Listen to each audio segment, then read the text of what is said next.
আজকে অনেক দিন পরে আইলাম, ডিম খাইমু। আচ্ছা মামা, এটা কোয়েল পাখির ডিম নাকি? আচ্ছা আচ্ছা, এটা এটা কিসের ডিম? এটা মুরগির ডিম। ও আচ্ছা আচ্ছা, এটা মুরগির ডিম। কত কইরা? 20 টাকা। আপনার লস হয় না? এমনি তো 60 টাকা 70 টাকা 50 টাকা আলি এমনি বেছে কাঁচাটা। কি করবো মামা, এখন সারাদিন রোদে রোদে বসে থাকি, রাত জাগি। আচ্ছা আচ্ছা আচ্ছা লাভ না করি তাহলে তো পেট চলতো না। আচ্ছা দর্শক ভাই বেড়াদার, এই ডিম খাইলে কিন্তু সারাদিন গার্মেন্টসে যে কাজ করেন আপনার কিন্তু ক্লান্তটা কাটবো। এই 10 টাকা 20 টাকা 25 টাকার লাগে কিন্তু ডিম খাওয়া বাদ দিয়েন না, অবশ্যই শরীরে পুষ্টিকর হইব। আজকে এই শরবত, আচ্ছা মামার শরবতটা যে আপনি এই পরিশ্রম করে যে এই টুল টাল যে আনেন, আপনার কি কষ্ট হয় না? কষ্ট হলে আর কিছু করার নাই, এখন এটা আমার কর্ম। কর্ম আপনার। এক গ্লাস শরবত কত? 10 টাকা। আচ্ছা আমার কাছে তো টাকা নাই ভাই, কি করব? টাকা ছাড়া তো আমি দিতে পারতেছি না, একটা লেবুর দাম 10 টাকা। আচ্ছা আচ্ছা, আমার এই বরফ লাগে, মেডিসিন লাগে, চেনি লাগে, দেখা যায় আমার লাভ এখন কম লেবুর দামের লেগে।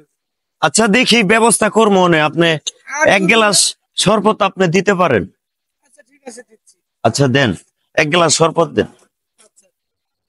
দর্শক ভাই বেড়াদার, আপনারা শরবত খাইলে আলামিন সরকারের লগে চালু করে আয়া পড়েন, শরবত খাইতে পারবেন।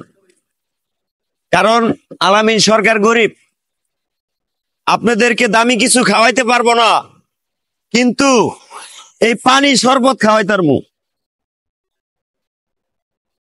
এক গ্লাস শরবত দেন। এর এক গ্লাস শরবত খালি দেহ ঠান্ডা, বানান। ধরুন চান খাওয়া লাগে। আচ্ছা আচ্ছা, যাই হোক আমরা আজকে কিভাবে শরবতটা খাইতাছি আপনাদেরকে দেখানোর চেষ্টা করতেছি। আবার খালি যাই হোক দর্শক মন্ডলী, আপনার থুয়ে কিন্তু খাওয়া পালাইলাম ভাই, আইয়েন অবশ্যই খাওয়ামো।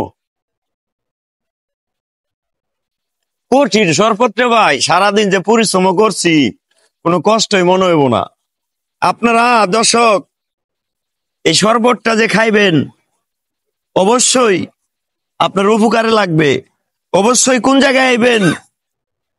কাঠগড়া বাজার, কাঠগড়া বাজার 6 তলা গার্মেন্টস এর সামনে আমার এক বড় ভাই বেছে শরবত, খুব সুন্দর শরবত হয়, আসবেন অবশ্যই।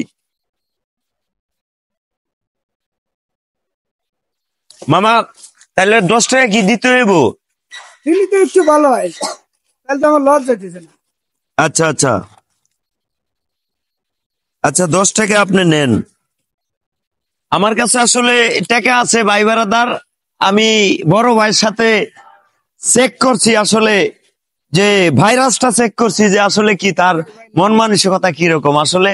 যাই হোক যথেষ্ট ভাই বেড়াদার অনেক করছে। যাই হোক ভাইয়ের জন্য সবাই দোয়া করবেন, যেন আপনারা অবশ্যই আসবেন। মজা করছি সেটা বিনোদন হিসেবে অবশ্যই আপনারা নিবেন। ভালো থাকবেন।